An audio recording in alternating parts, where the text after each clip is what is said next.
નમસ્કાર મિત્રો, બહુજન અસ્મિતા ગુજરાતી યુટ્યુબ ચેનલમાં તમારું સ્વાગત છે। અમારા આ વિડીયોની લિંકને શેર કરવા વિનંતી છે।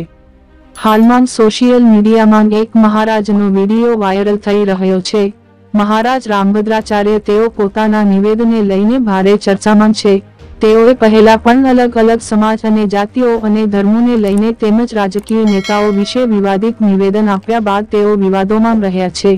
તેઓએ હાલમાં એક કાર્યક્રમમાં ચમાર સમુદાયની જાતિને લઈને વિવાદિત ટિપ્પણી કરી હતી। તેમના આ નિવેદનથી ચમાર જાતિ તેમજ બહુજન સમાજમાં તેમના ઉપર કાયદેસરની પોલીસ ફરિયાદ નોંધાવવામાં આવે તે માટે માંગ ઉઠી હતી। તેઓ ચિત્રકૂટમાં તેમને સંત તુલસીદાસના નામ પરથી તુલસીપીઠ નામની ધાર્મિક અને સામાજિક સેવા સંસ્થાના તેઓ સ્થાપક અને અધ્યક્ષ છે। તો આ ઘટના મુદ્દે બહુજન સમાજના વરિષ્ઠ પત્રકાર દિલીપસિંહ મંડલે પણ પ્રતિક્રિયા જણાવી હતી। तो महाराजे विवादित निवेदन सांभळो, जो वीडियो। वर्ण चमार ये लिख दो। गोस्वामी जी कहते हैं कि जो राम जी को नहीं भजता वो चारों वर्ण चमार है। वो राम को भजने वाला उत्तम और चाम को भजने वाला नीच, ये गोस्वामी जी का तात्पर्य है। यहाँ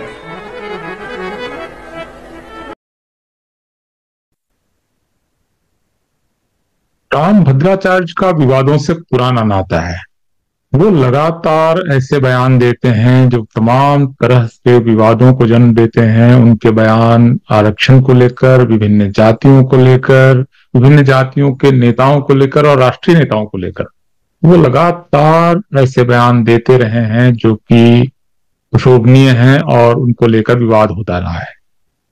रामभद्राचार्य रामानंद परंपरा के संत माने जाते हैं। जो उनको संत मानते हैं वो मानते हैं कि वो रामानंद परंपरा के हैं और खुद को शंकराचार्य होने का वो क्लेम करते हैं।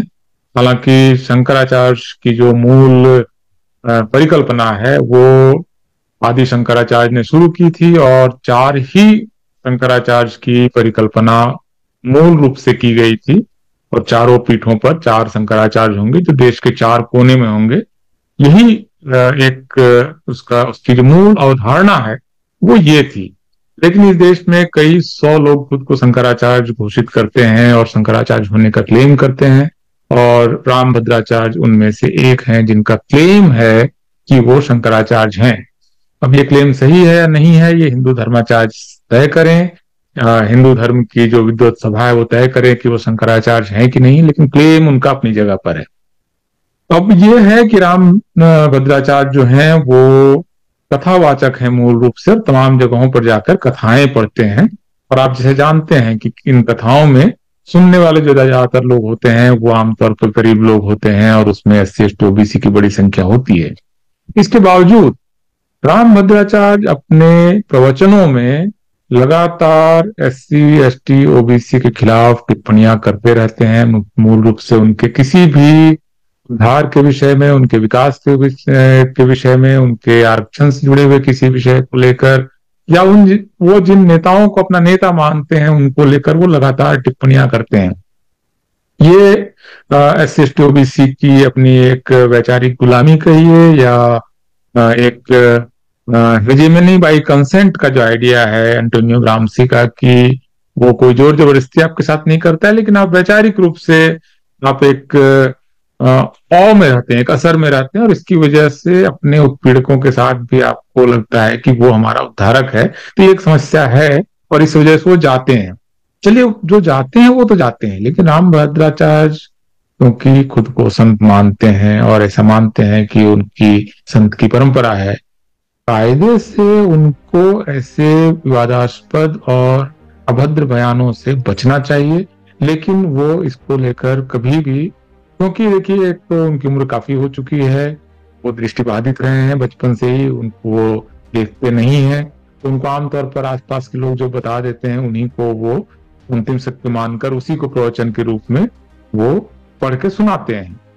अभी उसको इस आयु की इस अवस्था में और इस तरह से वो एक शारीरिक रूप से विशिष्ट रूप से वो एक स्थिति में है, उसकी वजह से एक उदारता की उम्मीद ये भी की जाती है आलोचकों से कि वो उनको लेकर एक उदारता बरतें और उनको लेकर कोई बहुत कड़वी बातें ना करें। लेकिन उसकी एक सीमा होती है, क्योंकि उनकी बातें समाज में लोग सुनते हैं, उनके प्रवचन टेलीविजन चैनलों पे दिखाए जाते हैं, वो इंटरव्यू देते हैं, भारत सरकार उनको सम्मानित भी करती है, सरकारें सम्मानित करती रही है, अखिलेश यादव भी सम्मानित उनको करते हैं, क्योंकि समाज में असर की वजह से नेताओं को ये सब करना पड़ता है।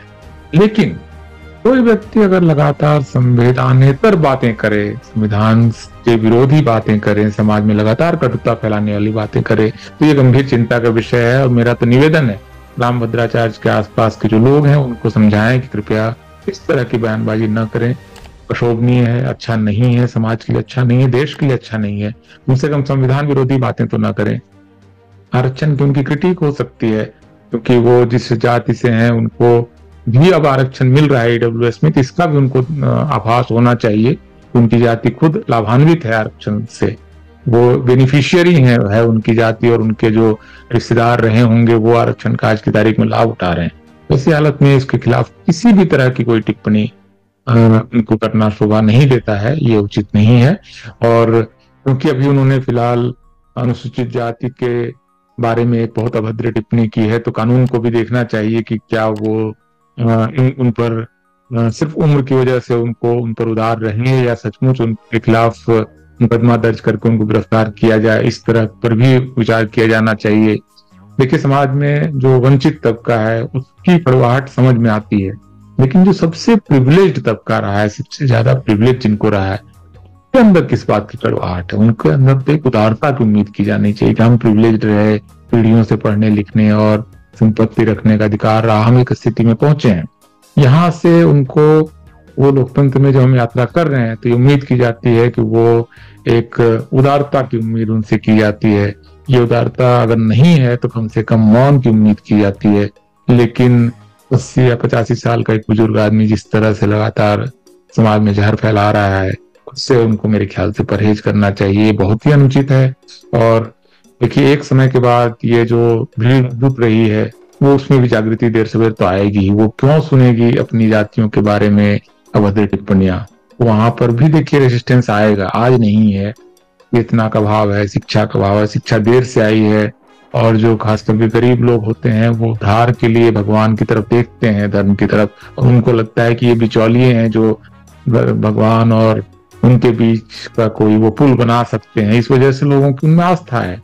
ये सब पीड़ित मानवता की पुकार है जिसकी वजह से इन संतों के पास लोग जाते हैं। उसका उनको बेजा इस्तेमाल नहीं करना चाहिए।